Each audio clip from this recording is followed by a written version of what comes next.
Oimore janero malolo TV kamoro amora ma intiere en chenro mar kuku mar wacho bende wada miyo odiochieng' ma kawuono Lo Haron John nyinga Jesse Omondi ma bende biro tayo chenro ni nyaka chop giko mar wada ng'iyo anena gigo mamulo piny mar Kenya masani koro kwako piny mar Kenya kaachiel to kod moko bende wadhi mulo mag county ka wadhi ng'iyo anena county ma Kisumu.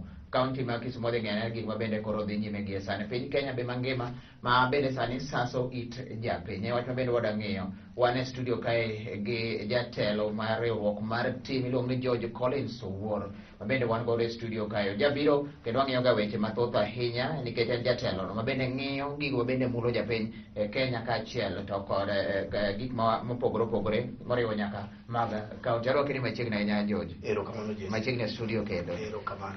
Wach ma bende wada ng'iyo en gik ma bende mulo Kenya. Yes. Gik mamulo Kenya bas wadhi ng'iyo kendo gima mulo county ma Kisumu nikech Kisumu county ma bende koro wameny ahinya. Yeah. Sani wachako anena gi wach mano mar ywak ma bende sani ngima sani oidho George. Jo Kenya ywak loan ma bende piny Kenya pod olo kae. By Friday ni wach ni Kenya ne dwaro pesa mane gidwaro from IMF 257 million. Billion I mean. Pesa ni George. Jo Kenya osechako golo sei kanyo ma around 12,000 people, 120,000 noseketo sei margi. Wang'eyo ni to be sei ni be nyadhi konyo. Gidwa ni mondo kik Kenya chak kaw loan kendo. Wachaka nena gi kanyo. Mokupo tik adwa wacho kama. Ang'e ni ma tok samoro ok nyal bedo maber ne jopiny kata jowinjowa. Tadwa nyisi ni sei no to ber. Nikech achiel kuom gigo ma wan go gi ratiro e katiba mar Kenya en ne japiny oyiene ni onyalo timo petition. Yes. E kinde moro amora modwaro. To gima japiny nyaka ng'i ni nitiere kuonde moko ma samoro wakawe gope ma nitie gigo ma ok recognize japiny. Achiel kuom gigo ni IMF. IMF bro yudo signatures gi. But onge gima gibro timo. Gibro ng'iyo ang'iya ka. Gibro ng'iyo ang'iya. Ang'o momiyo gibro ng'iyo ang'iya? Gibro ng'iyo ang'iya nikech kirango history mar IMF e kinde ma gisebedo ka gichiwo gope ne ji mopogore opogore. Mano momiyo ineno ka Magufuli ne bet tamore gi kaina. En ni okete in a way ma japiny no onge gi ginene gi teko. To gima omiyo japiny onge gi teko, IMF deal gi ng'ama yiero. Ni mane ng'ama biro deal go. Mane ubro deal. Gima ng'ano wacho, mane gima biro timore go nade? Ubro tiyo. To gima nyaka wang'e ni chik mar Kenya wacho nwa maber kabisa ni ok wakawo teko wa ma wasarenda ne ng'ato. Wa delegate responsibility. Tena ni wach oro ng'ato. Mondo ndiyo i represent wa. But chik joka opogre. To gima duong' kabisa manyalo gonego jo Kenya erokamano en kuom kawo thuolo ni makende mondo gigol wach ka giwacho maber ni gope mikawo odiechieng' ok wayiego. Ma en gima ber kabisa.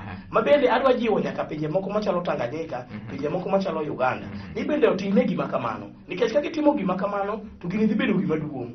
Jo Nigeria be otime, jo Ghana be otime. Kotimre to koro African states biro bedo piny to wacho ni bwana jogi dhi kodwa. Nikech Jesse okonya bet ni ni yie miya gowi. Asika kawa gowi.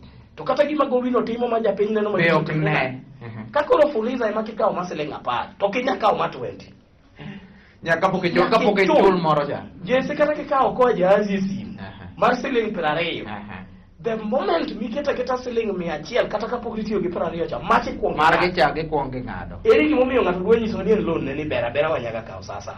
Japiny moro paro ni IMF kata loan ni jomoko wacho ga nikech ng'eni sama jotelo wacho no kawo loan cha ma dwa timo go makama ada timo go makama samoro japiny makia bende koro neno wage sani inyalo nyiswa ni loan ni ang'o miyo jomoko kwede loan wang'eni samoro kabiro dhi konyowa infrastructure gero piny ang'o weche mag covid ni ang'o miyo mondo wayaw ni japiny ma bende ne kia ni gima miyo loan jomoko ok dware. Gima miyo jopiny ok dwar loan President Uhuru Kenyatta osewuok e lela mowacho ni nokia notimre nade gi wach mibadhi. To mano ng'at mano wacho ni biro protect interest mar ng'awa. Koro japiny neno ni bwana pesa ni biro to dhi mana lwet jomoko. To kata gik ma sirikal wacho ni timo. Kirango value mar railway, awinjo ka jomoko wacho ni sirikal osegero railway. Bwana railway mane wa expect ni railway ma digital, railway ma ya kisasa. Kidhi rango pesa motige railway kiloso.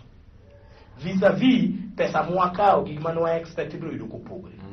Kai kama chandruok chako beti. Koro yudo ni wasekawo pesa mang'eny, wasekawo loans mang'eny, lakini gima japiny nyalo wacho.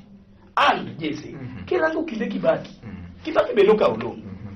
To sani kata ka wuok Nairobi kata ka biro ka chokwa kata yudo bypass, at least anyalo dhi kata cha pa wadi fine gini lono akeni bo winjre ka ma gino jopiny dwa and ibro realize ni kinde Kibaki onge ng'ama noywak ji nomor ni bwana at least waneno Southern Bypass, waneno corridor, waneno ang'o marwa go Uhuru Kenyatta gi Antiekne lolne en okonyowa nang'o kone penjo ma ji penjo koro gimokonyo go ema samaro dhano ok ne mane gima emomiyo ji complain pesa ni biro odhi e lwet jomoko iloso ni gimoro mathin yes iwacho ni gimi order plus gimokelni yes opogore ka wang'eyo na wach machielo bende koro ne mako ji ahinya Collins wach mar yedhe mago magayo kute mag ayaki yes be en achiel kuom chandruok bende miyo ji stress ahinya for the past 5 days osebedo kiwuoye shida ni kanye gi piny mar Kenya.